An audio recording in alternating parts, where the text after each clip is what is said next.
it's Mrs. McCoy. Welcome back to another week of your library lessons at home. As you can see, this one looks a little bit differently. I'm sharing my screen with you. That's because the month of April is National Poetry Month.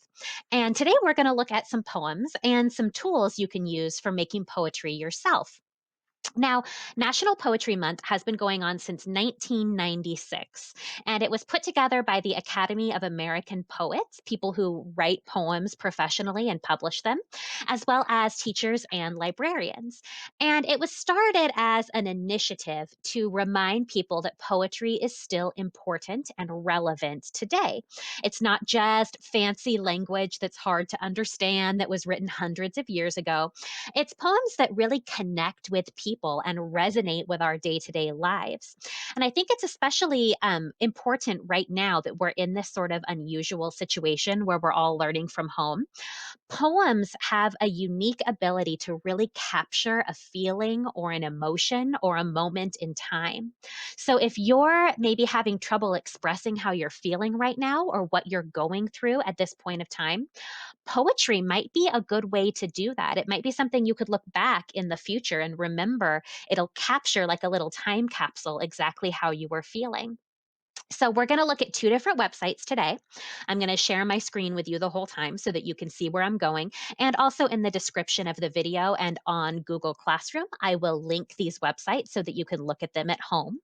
But the first one is from poets.org, and that's going to be a collection of poems that kids tend to enjoy. So we're going to look at a few of those.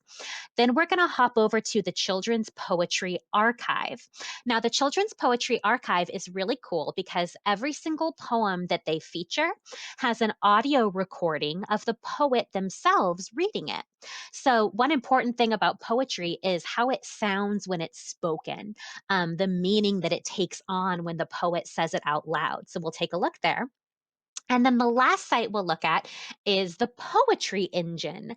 And this is an online tool that helps you figure out a structure to write your own poem. And it makes it easy. You can fill in the blanks for different types of poems, and it fits them to the structure of that poem, like a limerick or a haiku. So that one's a really fun to play around with. It makes it easy to write your own poetry. So let's get started. I'm going to move my little webcam window over here so you can see what we're looking at. And here our first page is poets.org. That's the Academy of American Poets. And this section that I'll link you to is called Poems Kids Like. So this is a selection they've put together of poems that students in elementary school tend to really enjoy.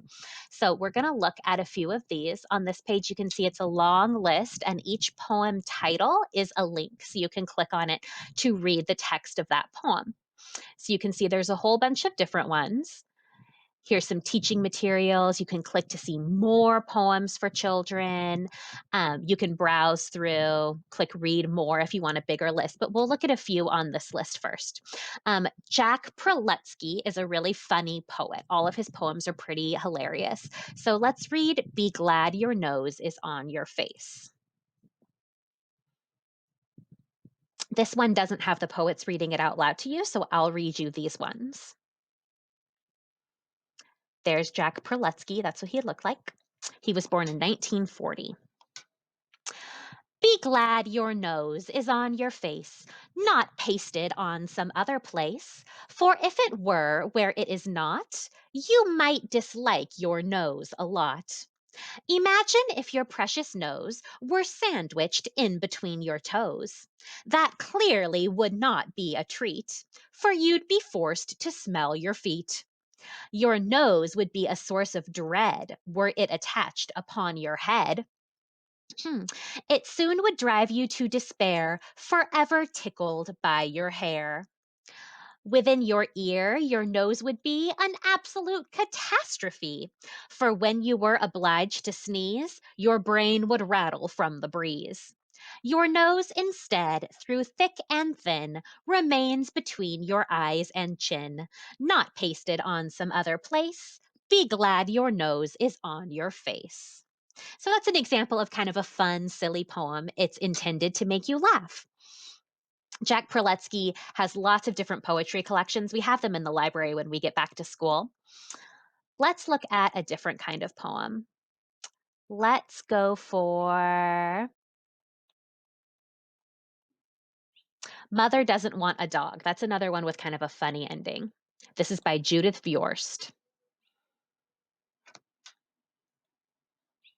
Mother doesn't want a dog. Mother doesn't want a dog. Mother says they smell and never sit when you say sit or even when you yell.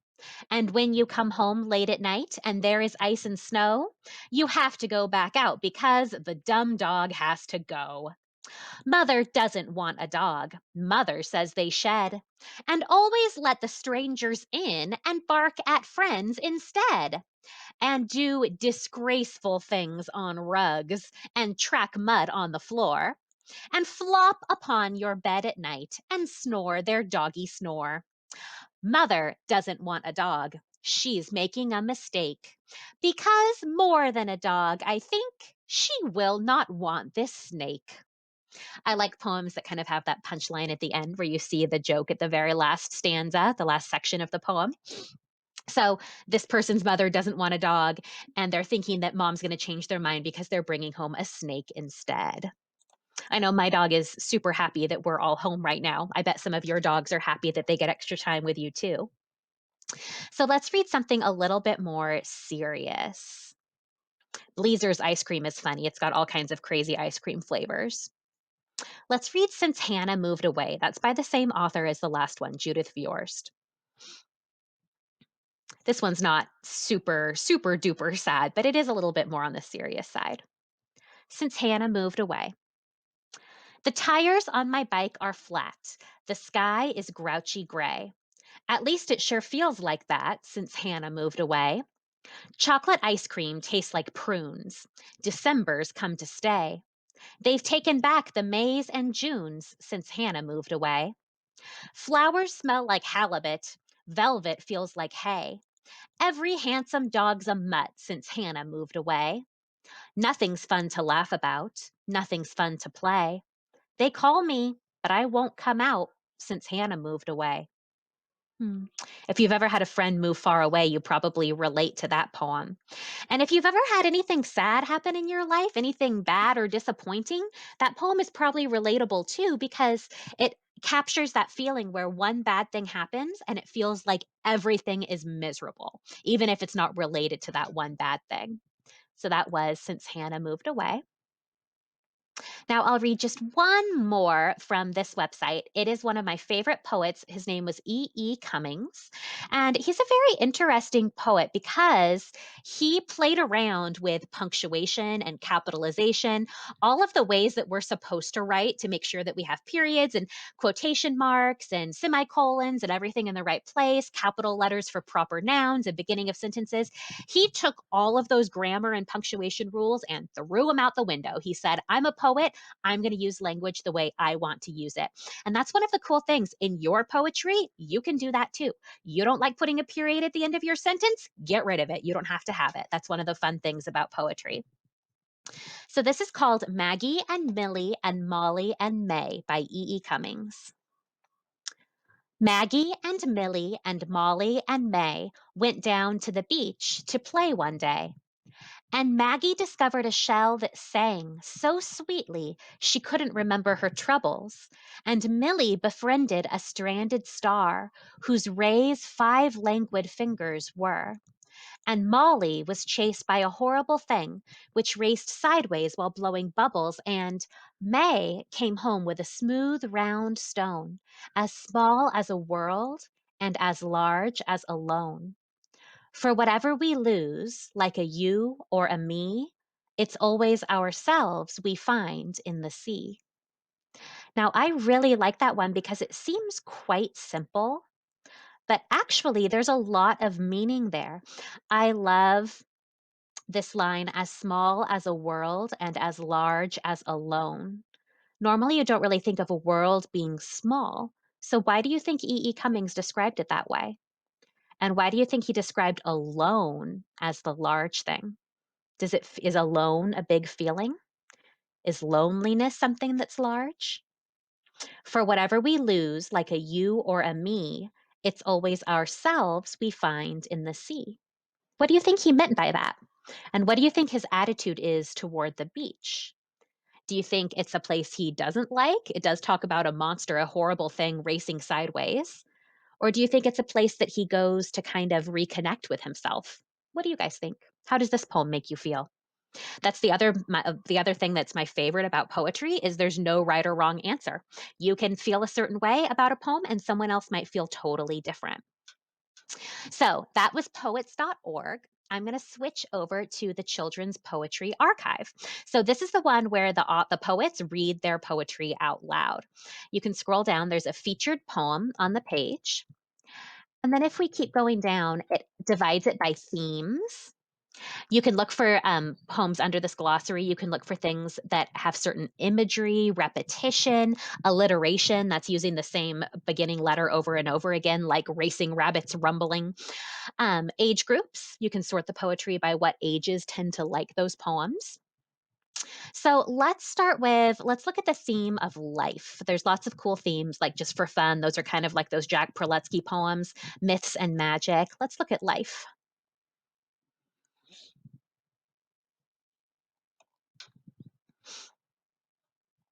You can search by poet if there's a poet that you know and you want to read that person's poetry. So here are a whole bunch of different poems. Let's listen to Please Do Not Feed the Animals. If you click listen now, it'll open up in a new page. There's the author. We can start playing and then scroll down to read the Please do poem. not feed the animals. Please do not feed the ostriches sandwiches or the polar bears eclairs. Do not offer the wombats kumquats or the rattlesnakes fruit cakes. Remember that piranhas are not allowed bananas or partridges sausages. Never approach a stork with things on a fork or the bustard with a plate of custard. No leopard likes anything peppered, and meerkats disdain Kit Kats. Remember that grapes upset apes, and meringues do the same for orangutans. Most importantly, do not feed the cheetah your teacher. So that was another example of a poem that has kind of that funny little last line that brings the joke home. So again, this was kind of a funny one, but it was cool hearing the poet read it, hear his accent, hear what he sounds like. So all through this website, we have different poems that are all read by the author. So it's a really good one to explore, hear the voices of different poets. You can also listen to interviews with them. So this is definitely, I'm going to link it in the description. It's definitely a really interesting website to browse through. Now, finally, the last one that I'm going to show you is by Creative Communication. And this one is where we have the poetry games. So you can see every great poet started somewhere. You can start here. And there's two choices. There's either free verse and poetry machine. Now, free verse is poetry where you just write however you want to write. It doesn't follow a certain structure. Poetry machine is going to help you write poems that follow a certain structure, like haikus. So I'm going to show you what poetry machine looks like. All of these tiles here are different styles of poems that follow a certain format. So you can see there's limericks, list poems, haikus, all about me, animal poem, best friend simile poem, I am poem, nature personified. You can see there are so many different styles of poems that this website can help you produce your own. So I'm going to start with emotional animal poem to kind of show you what this structure looks like. So every single poem category, it'll give you directions. Like you can see here, it says line 1, name an emotion. Line 2, adjective, animal name. Line 3, write an action-filled phrase describing how the animal moves. Line 4, tell us where the animal lives. Line 5, explain why the animal acts the way it does. Here's an example. Everyone will have an example so you can see what the finished poem might look like. Hate. Hate is an angry snake slithering with venom in its mouth through the dry grass so that it can bring bitterness to everyone. Ooh, kind of creepy, little angry poem. So then it says create yours. And this is where the poetry machine is kind of cool on the website because all of these blanks you can fill them in. So I'm going to choose laziness. Laziness is my title. Is a, let's see, I'm going to say slumbering sloth. That seems like a lazy animal, right? Slumbering sloth. Action phrase describing how the animal moves. I'm going to say stretches slowly from branch to branch, eyes closed. Tell us where the animal lives. We're going to have our animal going through the, let's see, how should we describe the jungle? Through the steamy, humid jungle vines. Explain why the animal acts the way it does. To spread laziness to every creature it sees. Okay, so then after I followed the directions and I filled in all these fill in the blanks, creation complete, click here to see it. So we click there and it's created my poem. Laziness is a slumbering sloth, stretches slowly from branch to branch, eyes closed, through the steamy, humid jungle vines to spread laziness to every creature it sees. So it's connecting an emotion to an animal, and it gives you the structure to make it easy to write the poem.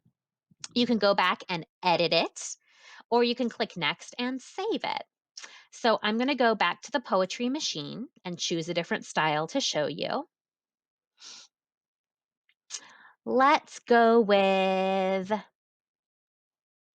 best friend simile poem. That one might be interesting to you guys too. So the directions are think of a friend, someone who you know very well. Try to write down a list of 10 objects that remind you of your friend. Now try to turn the list into a poem. This strategy could also lead to an instant poem about a member of your family, a teacher, or even one of your pets. This could be used to create metaphors or similes. So, and then it breaks it down with every single line. She or he is this object, that object. And it tells you how the lines work. And then if we keep going down to the bottom, here's an example. My mother. She is like a spring day, always making my heart warm. She is as dependable as the family car, making sure everything runs well. She is like a soft blanket, always giving comfort. She is as funny as a clown, making me laugh. She is like a loyal dog, there when I need her. She is as smart as a Nobel Prize winner, always having the right answers. She is like the best mentor, always setting an example. She is as trustworthy as my diary, always keeping secrets I tell her. She is like my phone, letting me talk and always listening. She is my mother and I love her. So nice. And then down here is those same fill in the blanks so that you can fill in and create your own poem. And then you can click to save it to see the completed work at the end. So, those are just two examples, but as you can see, if you keep clicking back to Poetry Machine, there are so many different styles of poems that you can experiment with. I would love if you guys play around with this, or if you write your own poem, maybe free verse, maybe your own style that you want. And if you want to share it, you could email it to me, like I said in the beginning of the video, or submit it on Google Classroom. And I will add it to our district's library website so that other people can see the poetry that you've created. Um, quarantine situations like this in history, sometimes people, artists, and writers have created their very best work during this time. So give it a go. Maybe you're going to create a wonderful poem that you're super proud of. Maybe you can make that best friend poem or that poem about your mom, and maybe you can send it to them by email or even write it down and send it in the mail, drop it in your mailbox. That could be a really wonderful little gesture, a little gift that could really brighten someone's day right now. So that is it for today. I hope that you explore some of these websites and enjoy National Poetry Month. I will see you next week. Take care. Bye, guys.